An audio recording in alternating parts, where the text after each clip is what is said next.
दोस्तों, समस्त मानवता इस समय एक बहुत महत्वपूर्ण युग की ओर अग्रसर हो रही है। पृथ्वी घोर अंधकार रूपी कलयुग से निकलकर एक महान विद्युत और आकर्षण शक्ति के युग में प्रवेश कर रही है।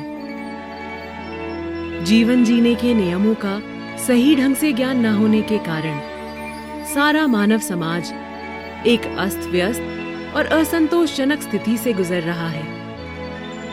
वर्ष 2012 में इस समस्या का कुछ समाधान करने तथा उस स्थिति से बाहर निकलने के उद्देश्य से एक पुस्तक जस्ट 7 Days to Excellence का प्रकाशन हुआ।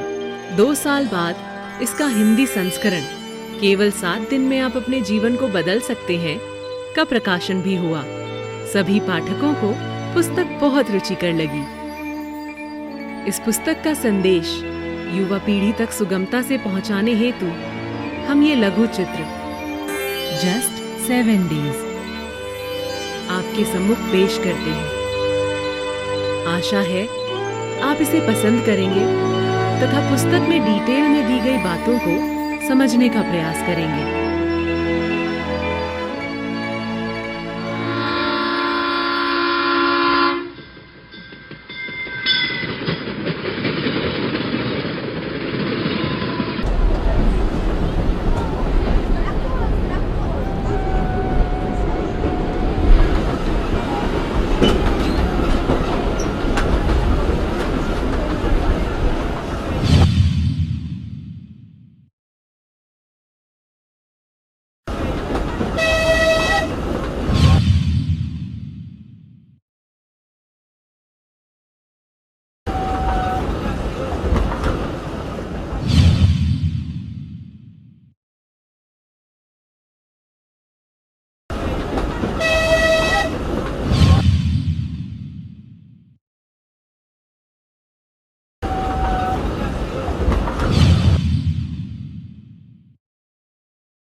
लफ्जों की तरह मुझे तू किताबों में मिलाकर, दुनिया का तुझे डर है तो ख्वाबों में मिलाकर, छू के सागर को भी मैं तुझे महसूस करूंगा, खुशबू की तरह मुझे तू गुलाबों में मिलाकर।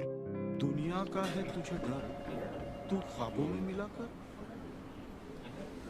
यार ख्यालों में महसूस ही करता रहेगा या फिर किसी दिन अपनी बगिया में फूल भी खिलाएगा। और तू दूसरों को नोटिस ही करता रहेगा या अपना काम भी करेगा जाके?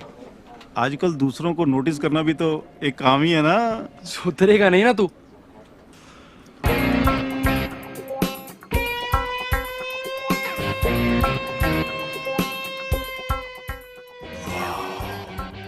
यार आज पता चला, जब कोई दिल से महसूस करे तो उसे कुदरत कैसे हकीकत में तब्दील कर देती है। ऐसा लगता है कि जैसे तुम्हारी कविता पन्नों से निकलकर साक्षात हो गई हो। ओ सपनों के राजकुमार, ये सब छोड़ और आज का एजेंडा बता, क्या क्या है? आज का एजेंडा तो इस कविता को पूरा करने का ही होना चाहिए। क्यों? क्या तू नहीं चाहता कि तुम्हारी इस गजल को अंत मिल जाए? यार तू उससे बात क्यों नहीं करता? यार चाहता तो मैं भी हूं, पर लगता नहीं कि... अब क्या नहीं लगता? यार तू से एक बार बात तो करके देख, क्या कमी है तेरे में? बराबर कमाता है और थोड़ा बहुत स्मार्ट भी है, हैं? हट नौटंकी। आदित्य सर, आपको बॉस कैबिन में बुला रहे हैं। या कमिंग।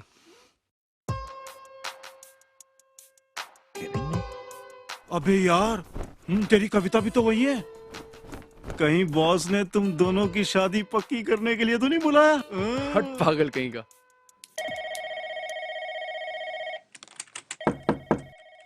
मैं कम इन sir? Oh yes, Aditya. Please come in.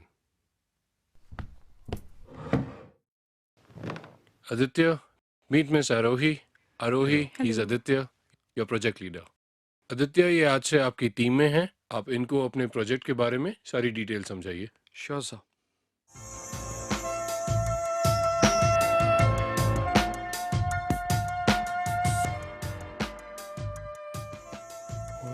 ओए ओए, लगता बात बन जाएगी।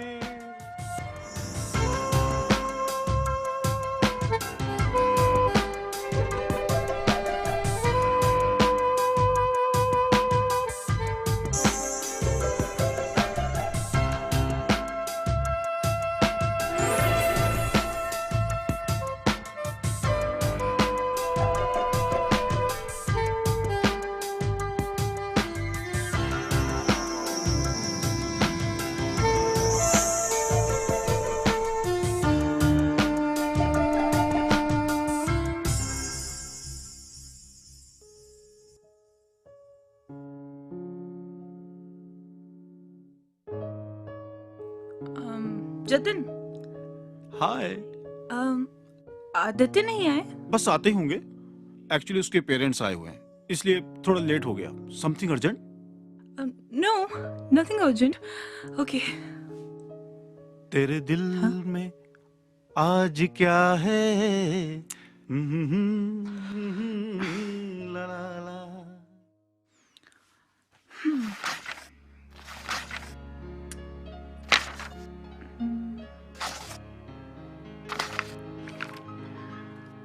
लफ्जों की तरह मुझसे किताबों में मिलाकर दुनिया का है शायरी। क्या ये मेरे लिए है? झुके सागर को मैं रेडी। आरोही, आदित्य जी, मुझे तो आज पता लगा कि आप इतने उम्दा शायर भी हैं। आरोही मुझे ये दे दो प्लीज, ऐसे किसी की पर्सनल चीजें नहीं छेड़ते। पर्सनल? गजलें लिखना कब से पर्सनल हो गया? ये तो बहुत बड़ा टैलेंट है। अच्छा, बचपन से लिखते हो या अभी अभी अंदर का कोई कलाकार जागा है? नहीं, टैलेंट वैलेंट कुछ नहीं है, ये तो बस शौकिया तौर पे लिखता हूँ। दे दो। तो जनाब, चलो फिर यही बता दीजिए कि कौन है वो खुशनसीब? खुशनसीब? नहीं नहीं, ऐसी तो कोई भी नहीं है। और वैसे भी तुम्हें क्या लगता है, मेरे जैसे नॉर्मल लड़के को पाने वाली भी कोई खुशनसीब होगी? Yeah, of course. She'll be a lucky girl. You're handsome, employed हो, अच्छी फैमिली से भी हो, वो खुशनसीब तो होगी ही। इससे ज्यादा किसी को और क्या चाहिए? ये तो हाँ। बताओ। मैंने तो बस यही सुना है कि जो भी नसीब में लिखा है सो हो जाता है। ओ, नसीब क्या है ये तो मुझे भी नहीं पता, लेकिन हाँ, जो इसने गजल लिखी थी ना, वो आपको देखकर ही लिखी थी। देख, तू जा यहाँ से। और भाई का क्या क्या कही जा रही? मैं कोई झूठ बोल लिया? ओ कोई ना। ओ मैं कोई कुफर तोल लिया? ओ कोई ना, ओ कोई ना, ओ कोई ना। आरोही जी, अब आप समझ गए? He really likes you. चल भाग यहाँ से।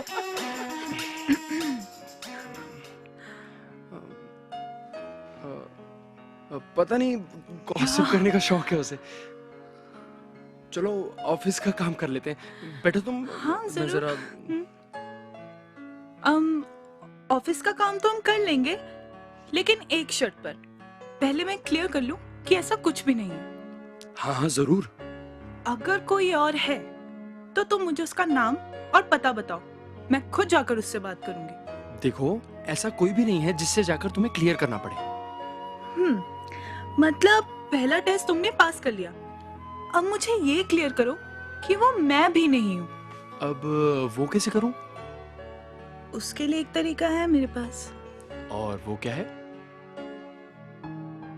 तुम मेरी आंखों में देखकर ये गजल सुनाओ। अगर तब भी तुम्हें कोई फीलिंग्स नहीं आई तो मैं समझ लूंगी कि वो मैं भी नहीं। ओके? ये कैसा तरीका हुआ?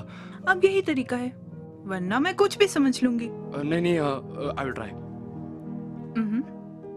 लफ्जों की तरह मुझे तो किताबों में मिलाकर, दुनिया का तुझे डर है तो ख्वाबों में मिलाकर, छूकर सागर को भी मैं तुझे महसूस करूंगा, खुशबू की तरह मुझसे तो गुलाबों में मिलाकर। आगे? समंदर सी गहराई तेरे नैनों में है साथी, मस्ती की तरह तो मुझे रुबाबों में मिला। आगे?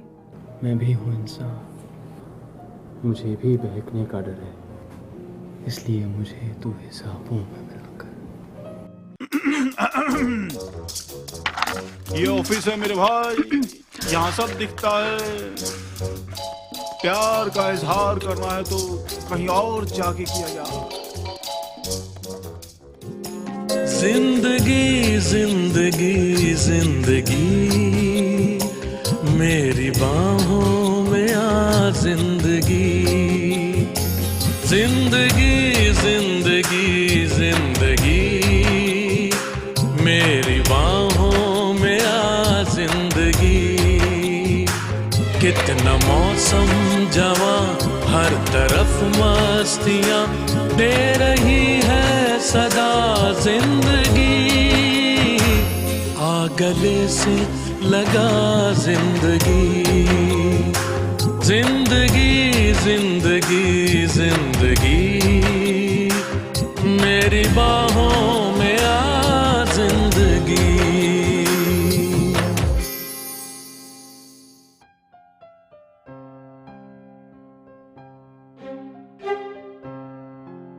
अरे वाह, तुझे पहले ही पता चल गया था क्या? मैं तो इसे सरप्राइज मान रहा था। यार आरोही का बर्थडे हो और मुझे ना पता हो, ऐसा हो सकता है? इसका मतलब इसे कुछ भी नहीं मालूम है। सरप्राइज तो मेरे हाथ में है मेरे दोस्त, ये देख। इससे बेहतर सरप्राइज और क्या हो सकता है? चल अच्छा दिखा, तेरा क्या सरप्राइज है? क्यों दिखाऊं? देख दिखा, देख तंग ना कर, दिखा दे। अच्छा अच्छा, देख भाई, तेरा प्रमोशन हो गया। अब तू प्रोजेक्ट लीडर से प्रोजेक्ट मैनेजर बन गया। अब तो हम सब की ऐश है, बॉस भी अपना और काम भी अपना। That's great यार। देख देख देख, है ना? यार आरोही कितनी लकी है मेरे लिए। ये तो है। अच्छा सुन, हाँ? उसका बर्थडे भी है आज, जमकर सेलिब्रेट करेंगे। हाँ भाई बिल्कुल, आज सेलिब्रेशन डबल होगा। एक का बर्थडे और दूसरे का प्रमोशन।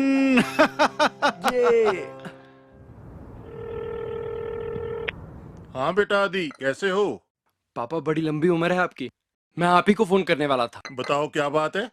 पापा एक खुशखबरी देनी है आपको, मेरी प्रमोशन हो गई है। वाह बेटा वाह, ये तो बहुत ही अच्छी खबर है।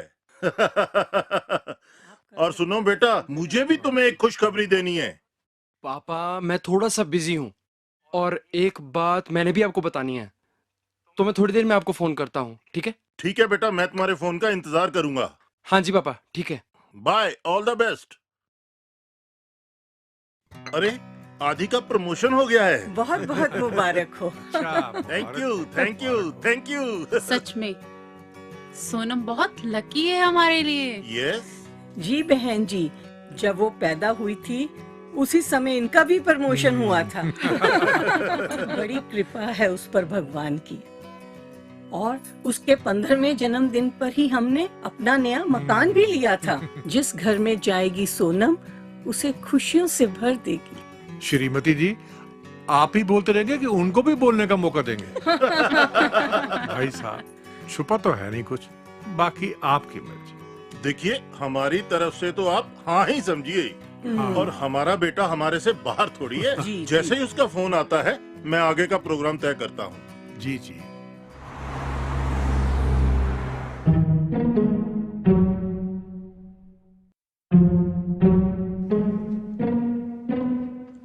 Happy birthday Aarohi. Happy birthday Aarohi. Happy birthday Aarohi. Birthday to you guys, thank you so much. Happy birthday to you. Happy birthday dear Aarohi. Happy birthday to you. Happy birthday Aarohi. Thank you Aditya. ओह, क्या कर रहे हो? सब देख रहे हैं। तो देखने दो। ओ जब प्यार किया तो डरना क्या, ओ जब। Aarohi, will you marry me? Yes, I will. Oh yes, congratulations भाई। ओहो, कैसे हो गया? कमाल है, मजा आ गया। आरोही, ओए, ओए, ओए, ओए, अब क्या प्लान? हाँ? कॉफी पीने चले बाहर? नहीं चला, छा गया जी पूरा। जनाब, जरूर। देख लेना। अब भला प्लान मैं बढ़िया से करें। आपको कैसे मना कर सकती हूँ? मजा आएगा। आपकी हर इच्छा का ख्याल रखना मेरा फर्ज है। Guys, प्लीज एक्सक्यूज अस।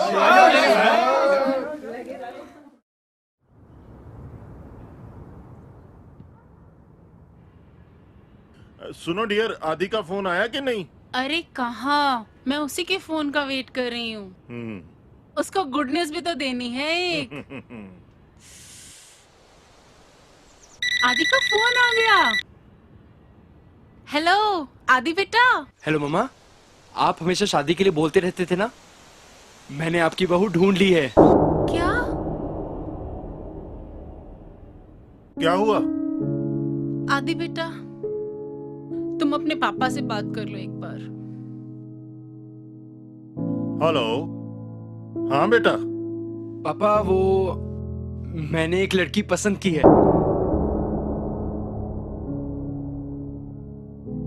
ये तो अच्छी बात है बेटा, तुमने तो हमारे सर का बोझ ही हल्का कर दिया।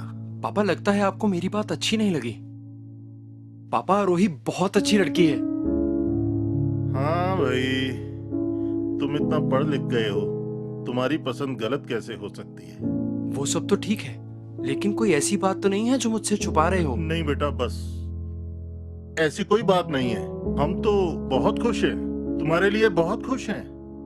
अच्छा पापा, आप भी कुछ बात करना चाहते थे ना? कुछ नहीं बेटा, वैसे ही तुम्हारा हालचाल जानना था। और हाँ, तुम अपना ख्याल रखना। मेरे पेरेंट्स ना मुझे बहुत खुश रखते हैं। And once again, congratulation for your promotion and your partner. All the best बेटा, टेक केयर। ओके पापा, I love you both, bye.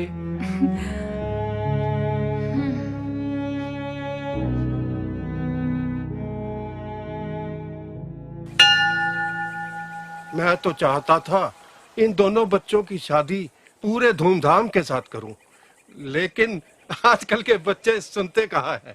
चाहता तो मैं भी यही था नारंग साहब, लेकिन वो क्या कहते हैं, मियाँ बीबी राजी तो क्या करेंगे काजी। अभी तो शुरुआत है, अभी तो बहुत मौके आएंगे, तब कर लेंगे हम अपने दिल के अरमान पूरे। आप बिल्कुल ठीक कह रही हैं बहन जी, कोई बात नहीं, हम आने वाले हर त्योहार को शादी के जश्न की तरह ही मनाएंगे। चलिए, यादों के लिए एक ग्रुप फोटो हो जाए, हमें तो बाकी की जिंदगी इन यादों के सहारे ही गुजारनी है। सही कहा आपने, हमारे साथ ना सही, आपस में मिलजुल के एक दूसरे को ही संभाल लेंगे। हमारा क्या है, पता नहीं कितनी जिंदगी बची है हमारी, मैं और मेरे मियाँ जी मिलके गुजार लेंगे। भगवान लंबी उम्र दे इनको, क्यों मियाँ जी? चलो चलो, एक ग्रुप फोटो हो जाए, कहीं ऐसा ना हो फोटोग्राफर भाग जाए।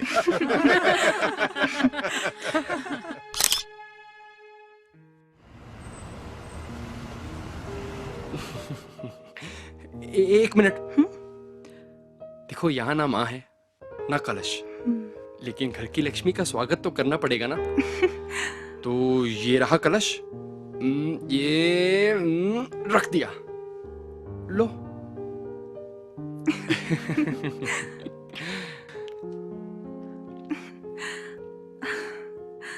आदि, मैं आज बहुत खुश हूँ।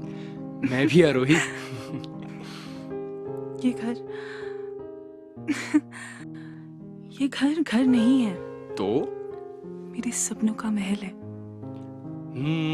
एक महल हो सपनों का, उड़ते बादल फर्श बने और धुंध की हो दीवारें। ओह माय गॉड, तुमने कुछ सुना? तुम रुको, मैं देख के आती हूँ। ओके।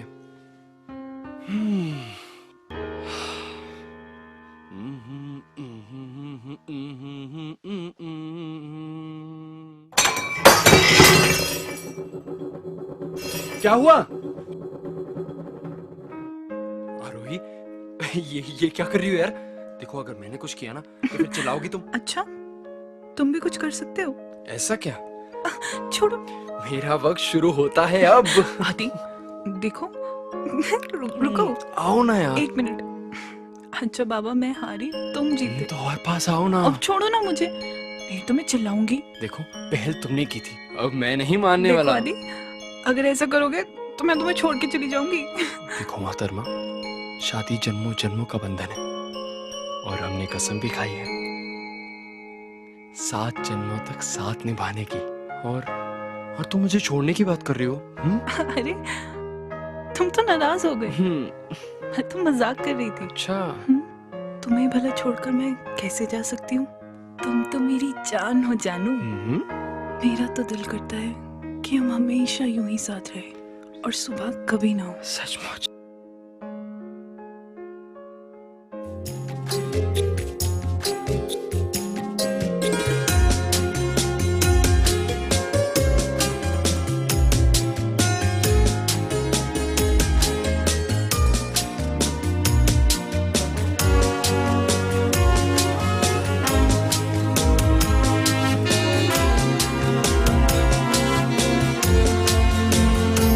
जब कभी मुझसे जानम खफा हो गई, हर खुशी हमसे फिर बेवफा हो गई।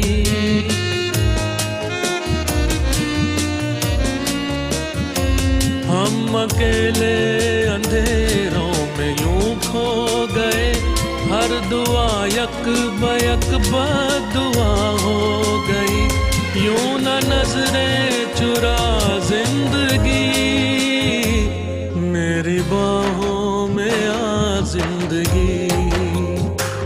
जिंदगी जिंदगी जिंदगी, मेरी बाहों में आ जिंदगी।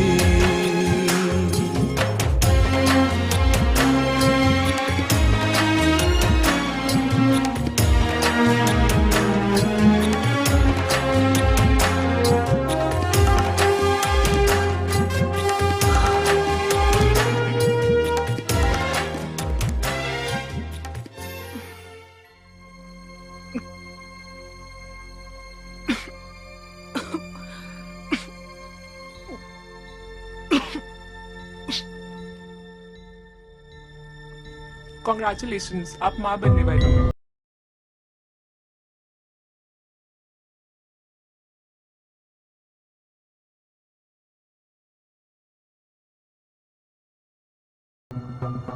घबराओ मत, सब ठीक हो जाएगा।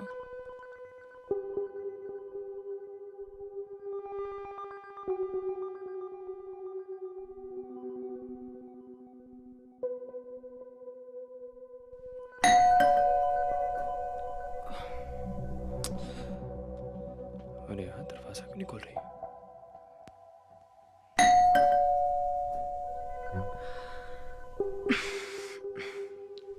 अरे मेरी कीज ये नहीं उधर जेब में तो नहीं। अरे ये खुला क्यों है? कहीं कुछ सब ठीक तो है ना? यार मैं इतनी देर से बेल बजा रहा हूँ और तुम यहाँ आराम कर रही हो? कान खराब हो गए क्या तुम्हारे? बाहर आके क्या जनाब की आरती उतारनी थी? नहीं, मेरा मतलब वो नहीं था। चाबी नहीं मिल रही थी मेरी। आदित्य, तुम्हारी कीज वहाँ टेबल पर पड़ी हैं। अगर तुम्हें पता था कि चाबी वहां पड़ी है तो दरवाजा नहीं खोल सकती थी? लिसन आदित्य, तुम्हारे लिए मैंने दरवाजा ऑलरेडी खुला रखा था और तुम्हें अपनी कीज का ध्यान खुद रखना होगा।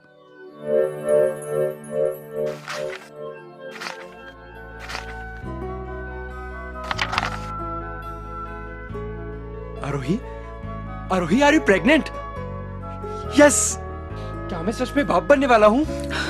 काम डाउन आदित्य, ये आधा सच है, पूरा सच ये रहा। मैंने अबॉर्शन करा लिया है। ये क्या कह रही हो तुम? वही जो तुम सुन रहे हो।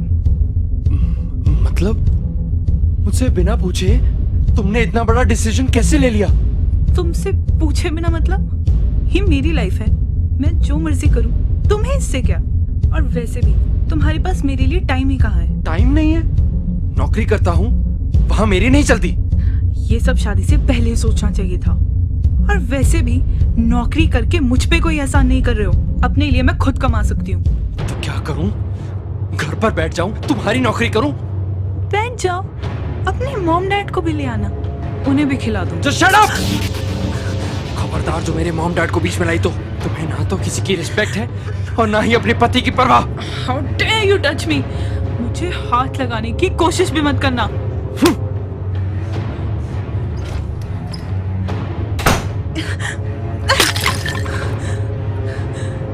You'll pay for this, आदि। मैं कोई बच्चा बनाने की मशीन नहीं हूँ।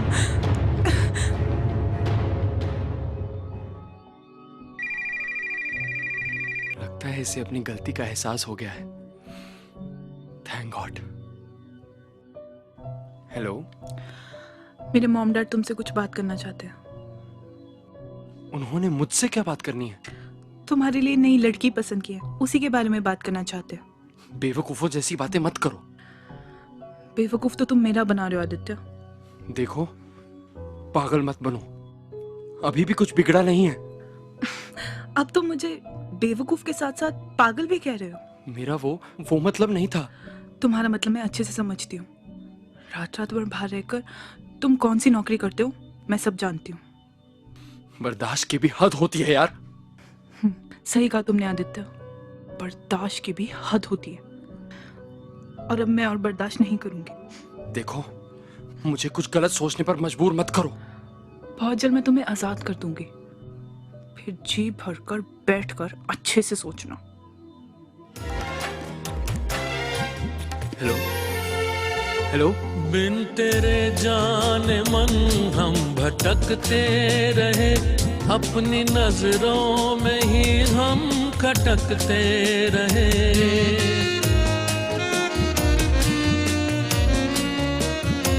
चैन पाया न हमको, सुकून मिल सका, तेरी चौखट पे सर को पटकते रहे। आके मुझको उठा जिंदगी, मेरी बाहों में आ जिंदगी, जिंदगी जिंदगी जिंदगी, मेरी बाहों में आ जिंदगी।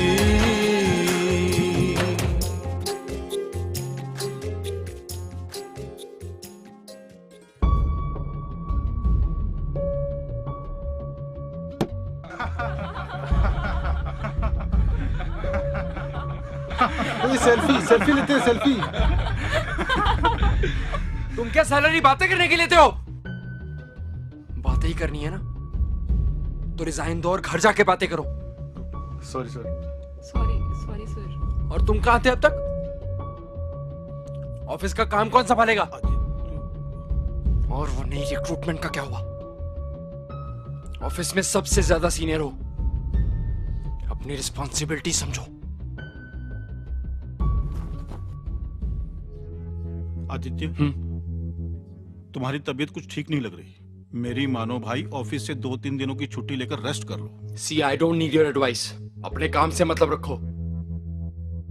देखो भाई, तुम मेरे बॉस भी हो और एक अच्छे दोस्त भी हो। बताना मेरा फर्ज था। मानो या ना मानो, ये तुम्हारी मर्जी है।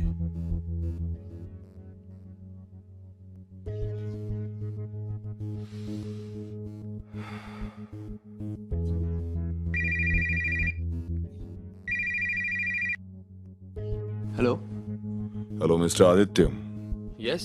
मैं पुलिस स्टेशन से बोल रहा हूं आपके और आपके पेरेंट्स के खिलाफ। आरोही जी ने कंप्लेंट दर्ज की है। कंप्लेंट आरोही ने की है? बिल्कुल सही सुना आपने। पर सर, घर में छोटे मोटे झगड़े तो होते ही रहते हैं, और मुझे लगता है हम उसे आपस में बैठकर सुलझा लेंगे। अगर बैठकर सुलझने वाला होता तो मामला थाने में क्यों आता? कुछ तो गड़बड़ की होगी। पर सर, आप मेरा यकीन मानिए, ऐसा कुछ भी नहीं हुआ था कि नौबत पुलिस स्टेशन तक जाने की पड़ जाए। जो भी सफाई देनी है यहाँ आकर दो। सभी मुजरिम ऐसा ही बोलते हैं। या तो खुद आ जाओ, नहीं तो हमें आना पड़ेगा। हाँ? पर सर मेरी बात। हेलो।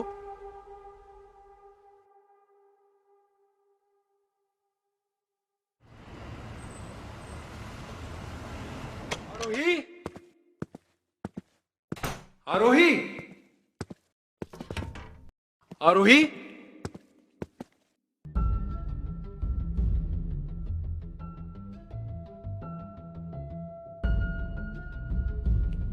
कहां चली गई होगी वो? ऐसी हालत में ऑफिस? नहीं, शायद डॉक्टर के पास। मुझे उससे प्यार से बात करनी चाहिए थी। मैं भी कितना जिद्दी हूं।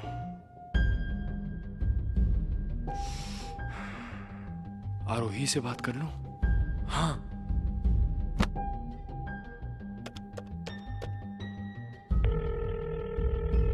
हेलो। तुम अभी तक इसी घर में टिके हुए हो? नमस्ते डैडी। आप? मैंने तो आरोही को। डैडी के बच्चे, लगता है तुम मुझे अभी जानते नहीं। मैं तुम्हारे बाप का भी बाप हूं। आप ऐसे क्यों बात कर रहे हैं? मेरी प्लीज आरोही से बात करवा दीजिए, हम आपस में सुलझा लेंगे सब। तुम लोगों ने मिलकर मेरी फूल जैसी बेटी को परेशान किया है ना। बच्चों, देखना मैं तुम्हारा क्या हश्र करता हूं। पर डैडी। हेलो।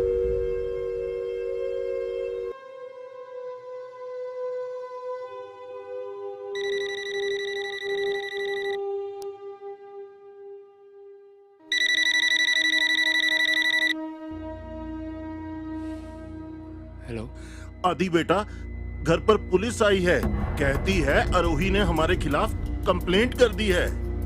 क्या बात है बेटा? कुछ नहीं पापा, मैं आ रहा हूँ, मैं आके बात करता हूँ। हमें पता है बेटा, पूरा विश्वास है कि हमारा बेटा ऐसा कोई काम नहीं कर सकता जिससे हमारा सिर नीचा हो।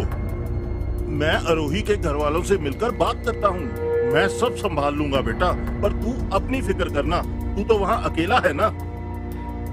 हाँ जी पापा, यहाँ सब संभल जाएगा, आप बिल्कुल चिंता मत करो।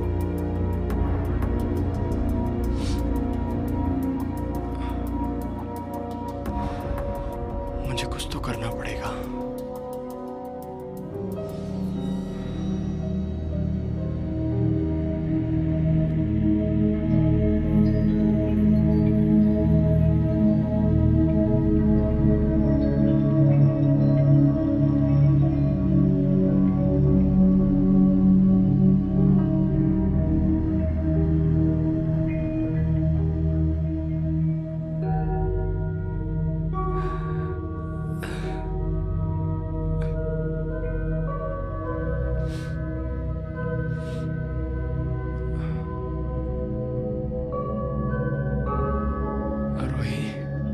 ऐसा क्या कर दिया मैंने जिस बात की इतनी बड़ी सजा दे रही हो? कम से कम एक बार मुझसे बात तो कर सकती थी। मैं तुम्हारे बिना नहीं रह सकता। मुझे छोड़ के मत जाओ।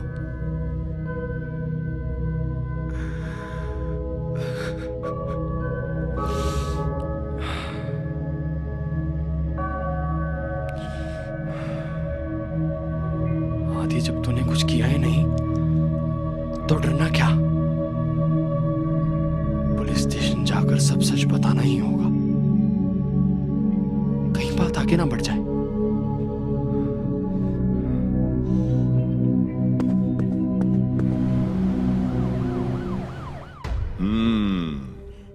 तो तुमने कुछ नहीं किया। देखिए, मैं आपको पहले भी बता चुका हूँ कि उस दिन एक छोटे से झगड़े के अलावा हमारे बीच कुछ नहीं हुआ था। तो तुम कह रहे हो कि हम यहाँ बैठकर झूठे केस बनाते हैं? नहीं, मैंने ऐसा कुछ नहीं कहा। तो क्या तुम्हारी बीवी झूठ बोल रही है? आप मेरी बात तो सुनो, मैं आपको पूरा इंसिडेंट सुनाता हूँ। ओ भाई साहब, इतना टाइम नहीं है हमारे पास। ये कहानी जाके कोर्ट में सुनाना। कोर्ट में? क्या मतलब? मतलब तुम्हें अरेस्ट किया जाता है। नहीं, आप ऐसा नहीं कर सकते।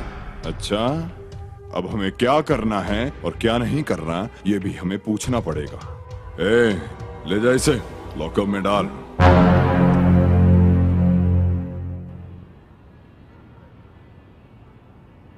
Sir, thank you so much for your support.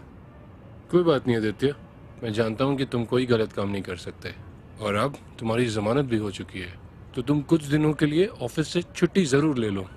Office की टेंशन मत लो, यहाँ हम सब संभाल लेंगे। तुम्हारे मम्मी पापा को अब तुम्हारी ज़रूरत भी है और चिंता भी, इसलिए ज़्यादा ज़रूरी है कि तुम अब घर के लिए निकल जाओ। पर सर, मुझे लगता है जैसे अब मैं कभी वापस नहीं आ पाऊंगा।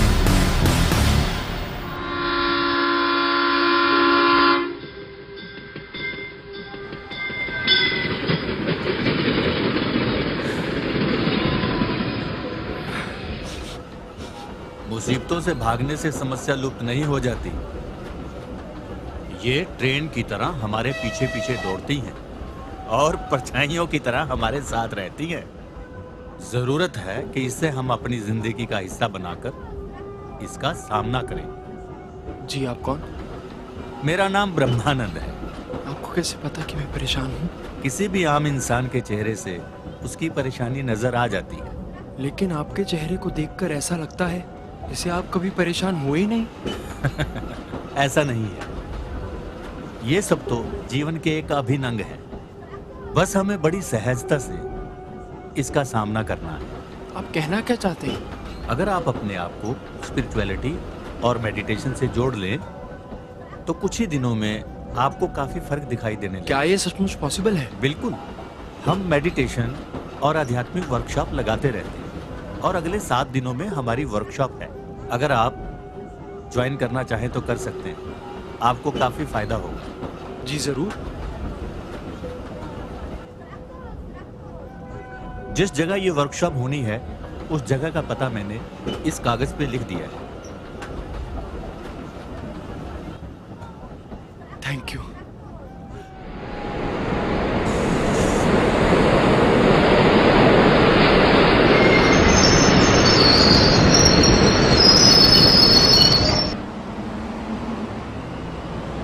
हेलो आरोही, मुझे घर आने में थोड़ी देर हो जाएगी। Feel comfortable. अगर नींद आए तो सो जाना, मेरा इंतजार मत करना, मेरे पास अपनी चाबियां हैं। थैंक्स मंगला, तो मेरा कितना ध्यान रखती हो। ओ कम ऑन यार, कोई भी जरूरत हो मुझे इमीडिएटली कॉल करना। या ऑफ कोर्स, इट्स जस्ट अकेले दिल नहीं लग रहा था, तो अगर तुम आ जाती। हाँ मैं समझ सकती हूँ, डोंट वरी, मैं जल्दी आने की कोशिश करती हूँ। तुम कितनी अच्छी हो। Okay bye, see you.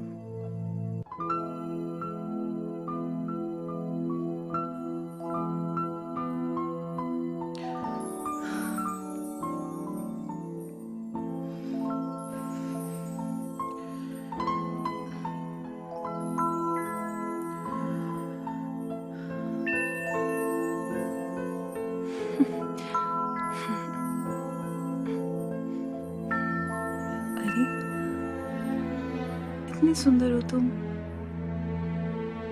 कितनी प्यारी आंखें तुम्हारी, कितने प्यारे हाथ हैं।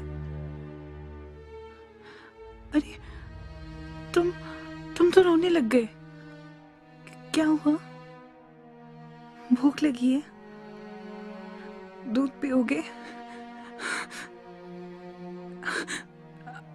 ऐसे थोड़ी रोते हैं। चुप, ऐसे नहीं रोते। चुप हो जाओ, चुप हो जाओ।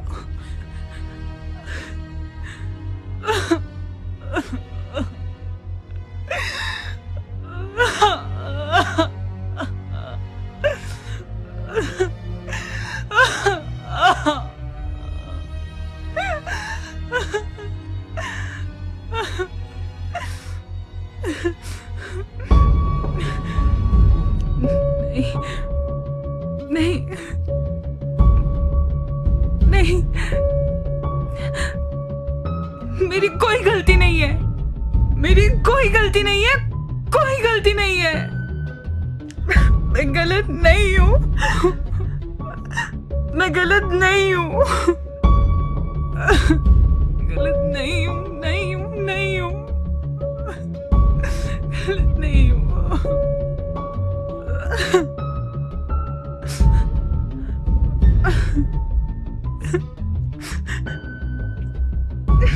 मैंने कोई गलत काम नहीं किया।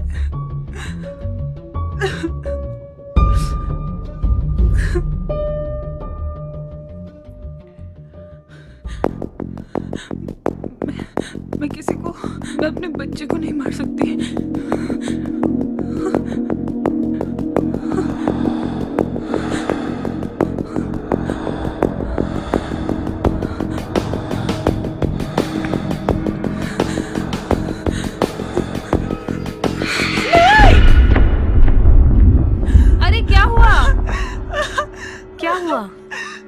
कोई बुरा सपना देखा क्या? अरे क्या हुआ? मैं क्या करूं? मेरी समझ में कुछ नहीं आ रहा है। मेरी यादें मेरा पीछा नहीं छोड़ रही है। मैं समझ सकती हूँ तुम्हारी हालत को। तुम एक काम करो, मेरे साथ चलो। कहाँ? वहां जहां तुम अपनी यादों को पीछे छोड़ सको।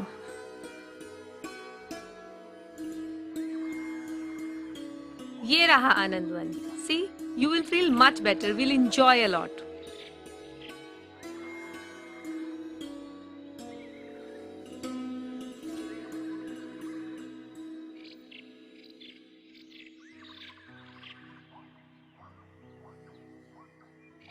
दोस्तों, इस 7 दिन की वर्कशॉप में आप सबका हार्दिक स्वागत है। हम सभी 7 दिन की वर्कशॉप में स्वामी अनंतानंदा जी की छत्र छाया में उनके अनुभव और ज्ञान से अपने जीवन को एक नई दिशा की ओर समर्पित करेंगे। स्वामी अनंत नंदा जी IIT ग्रेजुएट हैं और साइंटिस्ट भी रह चुके हैं।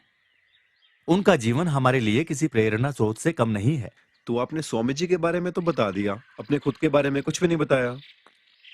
मेरा बड़ा छोटा सा परिचय है। मेरा नाम ब्रह्मानंद है और मैंने लिटरेचर में PhD की है। ब्रह्मानंद जी, आने वाले दिनों में यहाँ पर जो एक्टिविटीज होंगी उनके बारे में कुछ बताएंगे? जी हाँ, बिल्कुल। हर रोज नियमित रूप से हम सत्संग करेंगे, ध्यान करेंगे और योग करेंगे, और कुछ समय शाम को खेल कूद के लिए भी निकालेंगे। ये और अगले 7 दिनों का कार्यक्रम इन किताबों में है, आप ये पढ़ लीजिए। कल और परसों का ओके।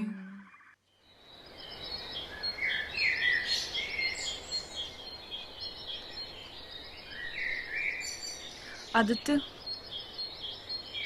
हाँ बोलो। क्या तुम अभी भी मुझे कसूरवार मानते हो?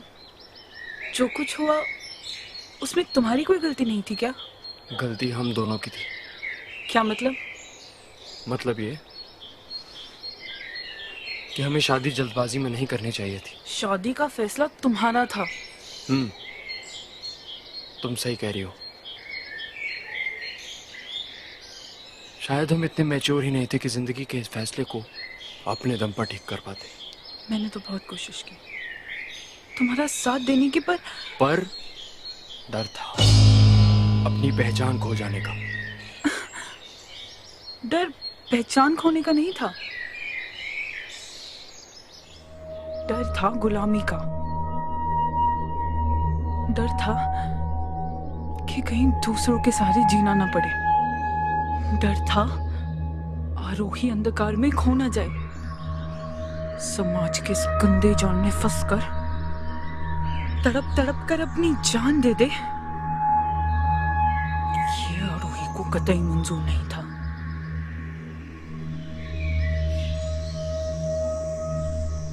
क्या हुआ? कुछ नहीं, बस यही सोच रहा था कि तुमने जो कुछ भी किया वो सही किया।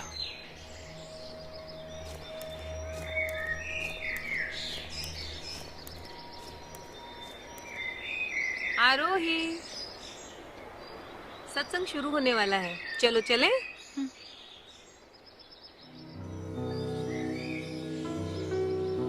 माता पिता, बंधु सखा प्रियतम, सभी धर्मों के संत महात्माओं, हम आपको प्रणाम करते हैं। आप हमारा मार्गदर्शन करें ताकि जीवन में जो उचित हो, जो ठीक हो, वह सब कुशलता पूर्वक कर सकें।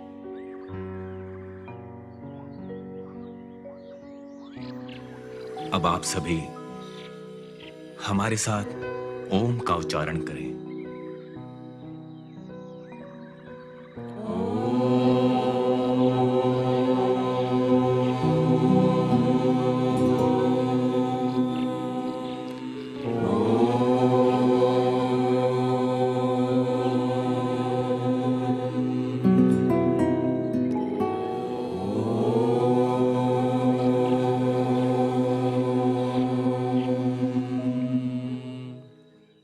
दोस्तों, मैं अपने आप को आपके बीच पाकर बड़ा प्रसन्न महसूस कर रहा हूं।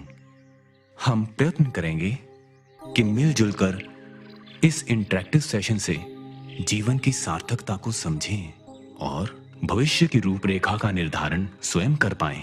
सभी की ये बुनियादी इच्छा रहती है कि संसार में रहते हुए जो भी कार्य करें उससे आनंद व प्रसन्नता मिले। ये है तो सत्य, परंतु प्रैक्टिकल लाइफ में जीवन की राह पर चलते हुए बहुत सी चुनौतियों का सामना करना पड़ता है। जीवन भर मनुष्य गर्मी सर्दी, लाभ हानि, अच्छाई बुराई, प्रेम और घृणा जैसे अंतर्द्वंद्वों से घिरा रहता है।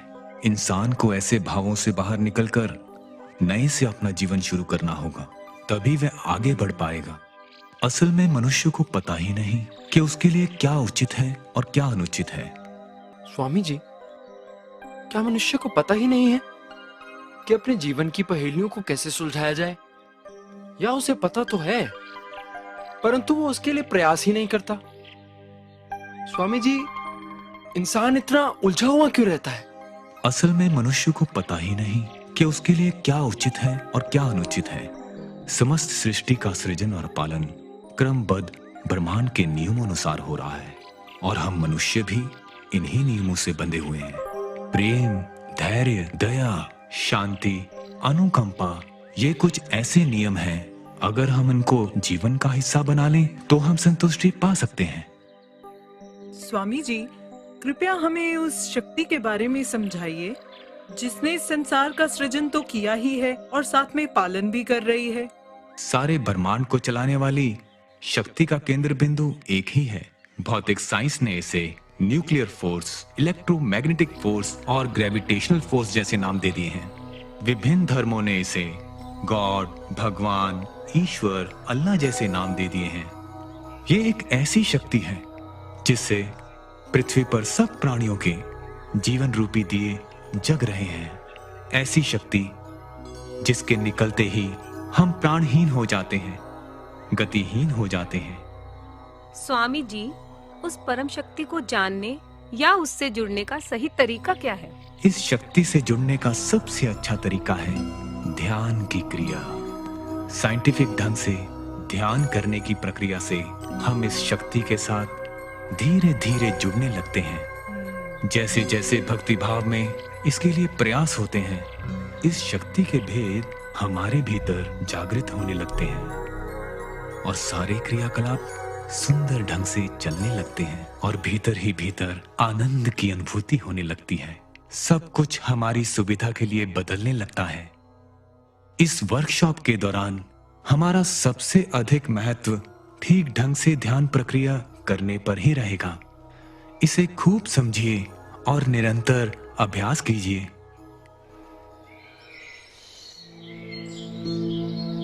ध्यान की विधि जीवन के हर पहलू में अपने आप को आगे ले जाने के लिए ध्यान एक उत्तम और विलक्षण क्रिया है।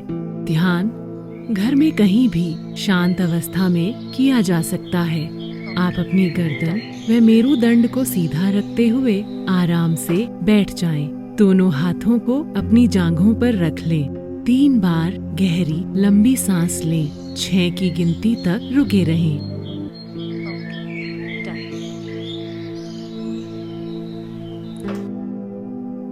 और फिर धीरे धीरे सांस को छोड़ें। आंखें बंद रखें। फिर श्वास को अपने आप आने दें और थोड़ी सी देर के बाद स्वतः बाहर जाने दें। सांस की गति का मन ही मन अवलोकन करते रहें और उसको मन ही मन आता जाता महसूस करें। अब आप अपने ध्यान को कुटस्थ यानी आईब्रोज के बीच वाले स्थान पर केंद्रित करें और भगवान को एक उज्जवल प्रकाश के रूप में या उनका जो भी रूप आपको प्रिय हो महसूस करते हुए ध्यान में बैठे रहें। जितना समय आपको अच्छा लगे बैठें और फिर 3 बार ओम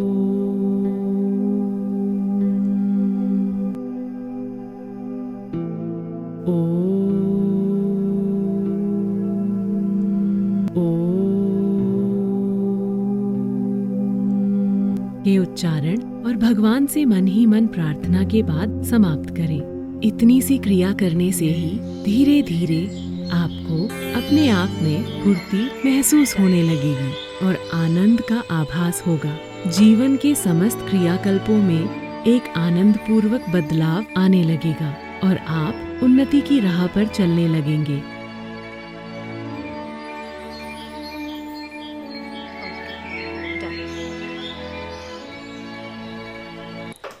वेरी नाइस। वाह, बहुत अच्छा खेल रहे हो।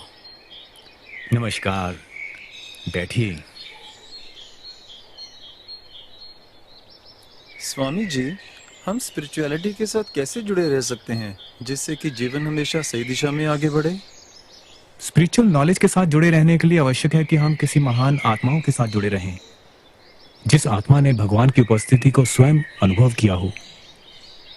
अगर ऐसा मुमकिन ना हो तो हम उनके द्वारा स्थापित की हुई संस्थाओं से जुड़ सकते हैं और एक मंजिल तक पहुंचने का रास्ता पा सकते हैं।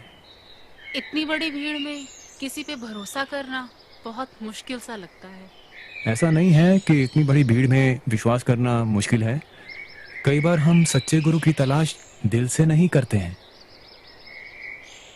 और ढोंगी कहकर बहाना बनाते हैं। वास्तव में मनुष्य अध्यात्म की खोज से ही बचना चाहता है।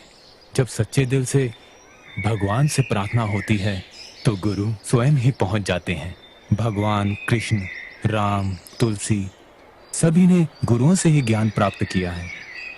कबीर जी ने तो यहाँ तक कहा है, गुरु ने मुझे पैरों के बिना चलना, आंखों के बिना देखना और कानों के बिना सुनना, परों के बिना उड़ना सिखाया है। खोजोगे तो मंजिल अवश्य मिलेगी। स्वामी जी, तो आप ही इस समस्या का हल बताइए और हमें किसी महान गुरु द्वारा संचालित एक ऐसी संस्था का नाम बताइए जिससे जुड़ के हम अपने जीवन को सार्थक बना सकें। जहां तक मैं समझता हूं, योगदा सत्संग सोसाइटी ऑफ इंडिया, जिसने क्रिया योग प्राणायाम प्रणाली की उपयोगिता को समझा है, ये एक पूर्ण संस्था है। इससे जुड़कर आपकी गुरु की खोज पर शायद पूर्ण विराम लग जाए। तो स्वामी जी, इसका मतलब हमारी खोज का बस एक यही पता है? नहीं, ऐसा नहीं है। Ramakrishna mission, art of living और ऐसी कई संस्थाएं हैं जिनसे जुड़कर आप अपना लक्ष्य प्राप्त कर सकते हैं। बस जरूरत है एक विश्वास की और पूर्ण आस्था की। स्वामी जी, आप कहते हैं कि सबको ध्यान करना चाहिए, क्या बच्चों को भी ध्यान करना चाहिए? बिल्कुल बेटा, बच्चों को अवश्य ध्यान लगाना चाहिए। इस उम्र में ध्यान लगाने से मन की शक्तियां जल्दी जागृत हो जाती हैं। बच्चों को हर रोज सुबह शाम 10-15 मिनट साइलेंस में रहकर अभ्यास करना चाहिए। स्वामी जी, बच्चों को हमेशा बड़ों की बात क्यों माननी चाहिए? बड़ों का कहा मानने से हमें प्रेम मिलता है और हमारी नॉलेज भी बढ़ती है। स्वामी जी, भगवान कौन है? वो हमें दिखते क्यों नहीं? दिखाई तो हमें वायु भी नहीं देती, फिर भी हम सांस ले रहे हैं। भगवान हम सबके बीच में है। भगवान हमारी आत्मा में है। भगवान कहीं बाहर नहीं है, मन के अंदर है। लोग कहते हैं मंदिर, मंदिर में नहीं, मन के अंदर ही भगवान है। स्वामी जी, इतने दिनों से मैं ये जानना चाह रहा था कि जब भी कोई दुखद घटना घटती है तो लोग कहते हैं कलयुग है। चारों ओर देखें तो मानव ने बहुत तरक्की की है। अगर पिछले 150 साल में देखा जाए, ना रेडियो था, ना टेलीविजन, ना फोन, पर आज सब कुछ है। इंटरनेट और कम्युनिकेशन टेक्नोलॉजी ने भी अनइमेजिनेबल तरक्की की है। अगर कलयुग है तो ये तरक्की कैसे? इतना अंतर्विरोध क्यों? आदित्य, तुम्हारे मन में ऐसे मतभेद उभरना जायज है। सच ये है कि यह पृथ्वी 300 वर्षों से पहले ही 2400 वर्षों के एक लंबे अंधकारमय युग से निकलकर 1700 ईस्वी के बाद से ही द्वापर युग में प्रवेश कर चुकी है। यह इलेक्ट्रिसिटी और मैग्नेटिज्म का युग है, इसलिए हमें चारों ओर डेवलपमेंट ही डेवलपमेंट नजर आ रही है। स्वामी जी, अगर ये सब सही है तो फिर कलयुग की बातें क्यों? ये बड़े दुख की बात है। विभिन्न धर्मों ने अभी तक शास्त्रों के इस रहस्य की तरफ ध्यान ही नहीं दिया है और इसे कलयुग कहकर भ्रमित किया जा रहा है।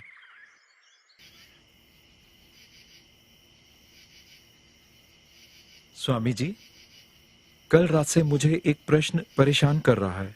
कौन सा प्रश्न? यही कि जिसे हम गॉड कहते हैं, वह तो एक अदृश्य शक्ति है, पर ये जो सृष्टि दिखाई दे रही है, इसकी संरचना किसने की? लाखों वर्ष पहले परम शक्ति से गोलाकार रूप में निकलकर एक ध्वनि सुनाई दी, जिसे विज्ञान में बिग बैंग के नाम से जाना जाता है। इसने अपने आप को लाइट एंड इंटेलिजेंस 2 भागों में बांटकर पूरे ब्रह्मांड की रचना कर डाली और इस ध्वनि को भिन्न भिन्न धर्मों ने ओम, आमीन और अमेन का नाम दिया है। इसको ना तो कानों से सुना जा सकता है, ना रिकॉर्ड किया जा सकता है और ना ही किसी अन्य साधन से ये ध्वनि निकाली जा सकती है। तो स्वामी जी, कोई तो ऐसा तरीका होगा जिससे इस ध्वनि को महसूस किया जा सके। इस ध्वनि को शांत वातावरण में गुरु के मार्गदर्शन में भंवरों की सा सा सा जैसी आवाज के रूप में महसूस किया जा सकता है। ये अभ्यास प्रेम, आनंद वह परस्पर भाईचारे से सृष्टि और प्राणियों को एक कर देता है।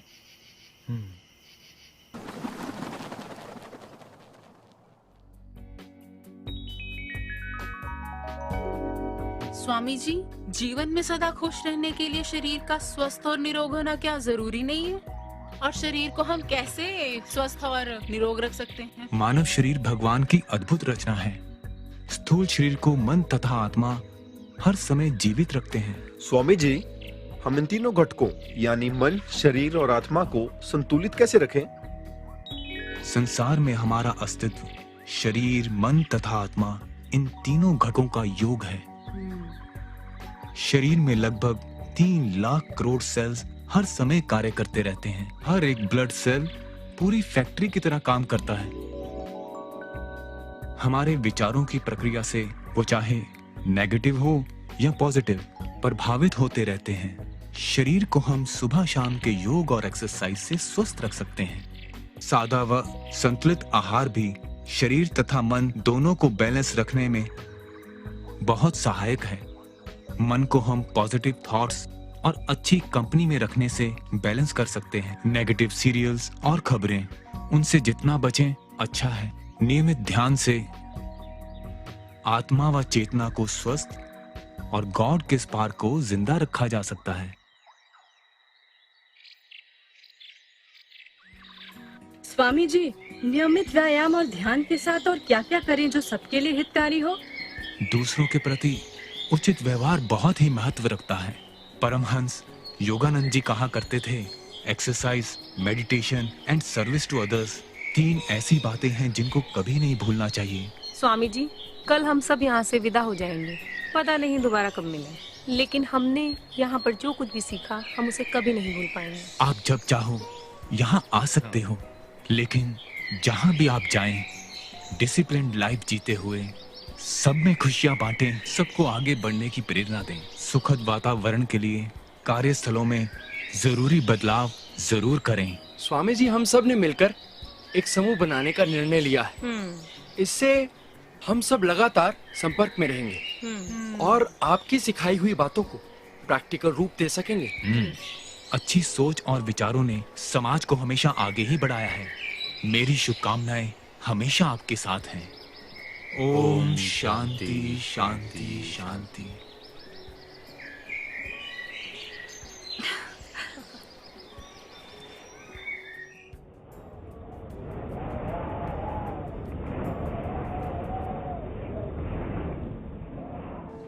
हर आम इंसान की जिंदगी में ऐसा पल, ऐसा समय आता है जिसकी पीड़ा वो कभी नहीं भूल पाता। मगर बीतते वक्त के साथ मैंने ये जाना कि अगर इंसान चाहे तो उसे ऐसे पल, ऐसे समय का सामना ही ना करना पड़े। ये तभी होगा अगर ऐसे समय को हम अपनी नियति बनाकर उसके साथ जीना सीख लें। इस बात की अनुभूति मुझे वर्कशॉप आके हुई।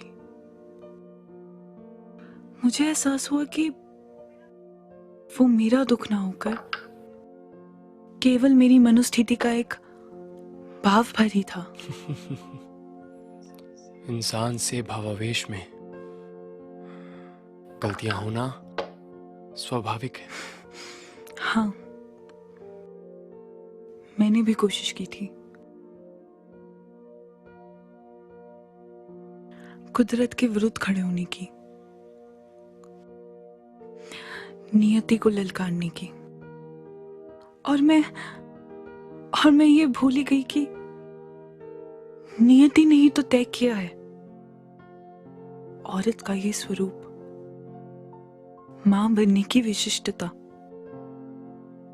जिससे सीमित शिक्षा के अभाव से मैं ना ही समझ पाई और वंचित रह गई। अधूरी शिक्षा हमें उम्र भर कठपुतली की तरह नचाती है,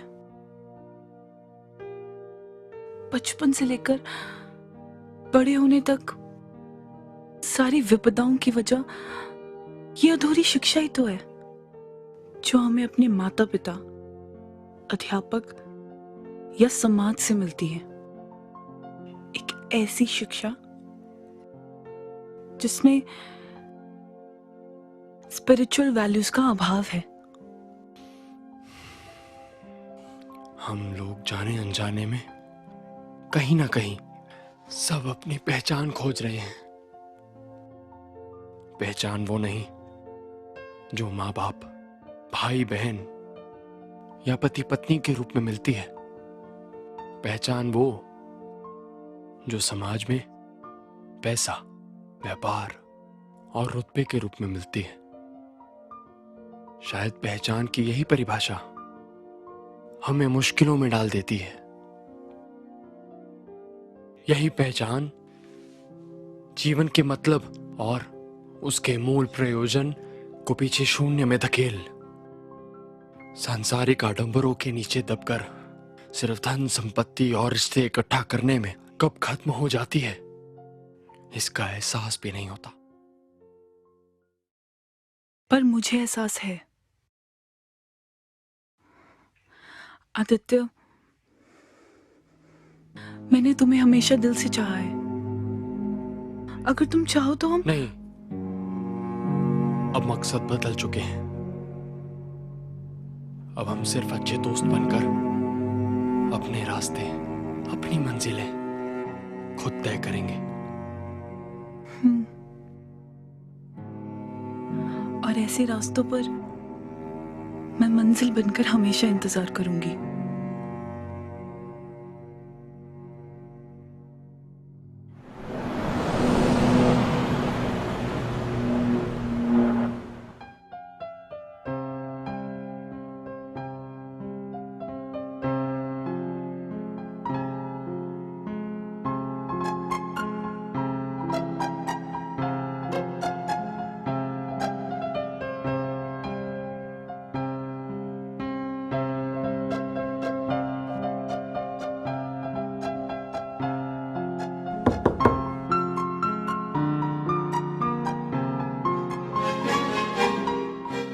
यार आदित्य, तू वापस आ गया? हाँ, मैं वापस आ गया जतिन। Welcome back. कैसा मेरा यार? मैं बढ़िया हूँ दोस्तों। तुम सब सुनाओ, तुम सब कैसे हो? बिल्कुल वैसे ही है जैसा तुम छोड़कर गए थे। नहीं यार, अब वैसा नहीं छोड़ना जैसा छोड़ा था। अब सब बदलना है। चला मेरे कैबिन में, सब बताता हूँ।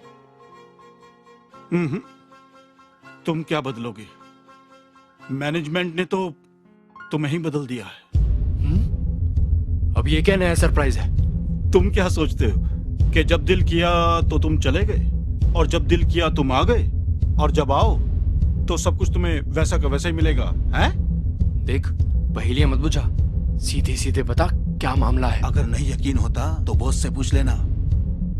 और भाई, क्या खुसर फुसर चल रही है दोनों में? जी सर, कुछ नहीं। सर, एक बात पूछनी थी। पूछो। सर, क्या कंपनी ने मेरी जगह किसी और को रख लिया है? तुमसे ये किसने कहा? जी वो जतिन। वो तो तेरे लिए एक सरप्राइज है यार। तू रहने दे, तेरे सरप्राइज ना बहुत महंगे पड़ते हैं। चलो जतिन ना सही, मैं तुम्हें एक सरप्राइज देता हूँ। Excuse me everybody, I wish to make an announcement.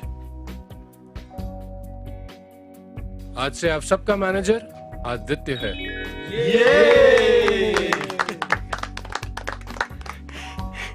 Thank you sir, thank you so much. और आदित्य, आज से तुम्हारा कैबिन वहां नहीं, आज से तुम मेरे वाले ऑफिस में बैठोगे। All the best. Thank you sir.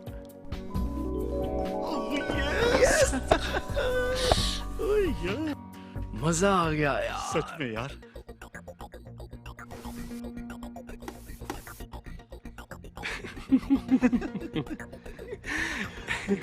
अब तो मेरा यार मैनेजर बन गया। अब तो मेरी सैलरी बढ़ा दो ना यार। सैलरी दूसरों को नोटिस करने से नहीं, काम करने से बढ़ती है। यस बॉस, बताओ क्या काम करना है? अबे ड्रामेबाजी बंद कर।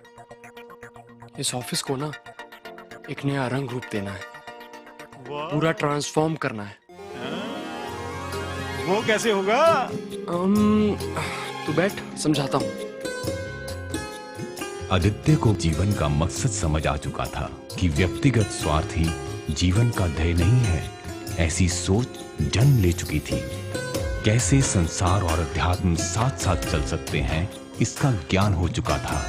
खुश रहकर जीवन कैसे उत्सव में तब्दील हो जाएगा, इसका बोध प्राप्त हो चुका था। जीवन का मकसद मिल गया था और इससे बड़ी कोई संपन्नता हो ही नहीं सकती। उधर आरोही को भी संज्ञान हो चला था। उसने ऐसे शिक्षा संस्थान स्थापित करने की रूपरेखा तैयार कर ली थी जहां स्पिरिचुअलिटी ही मुख्य आधार थी।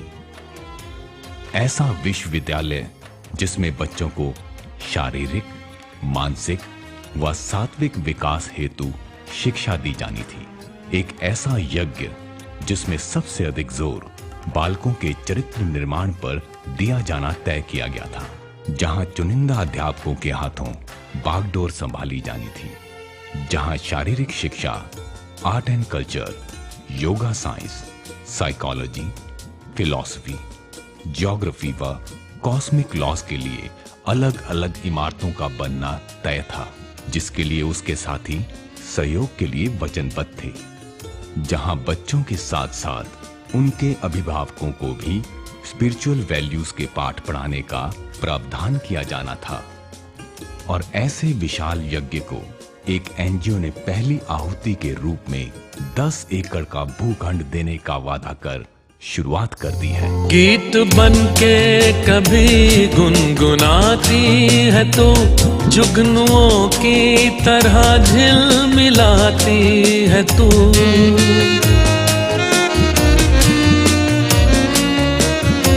एक महकता हुआ गुलसिता बन गई जब भी मुड़ मुड़ के यूं मुस्कुराती है तू। दूर मुझसे न जा जिंदगी, मेरी बाहों में आ जिंदगी। जिंदगी जिंदगी जिंदगी मेरी बाहों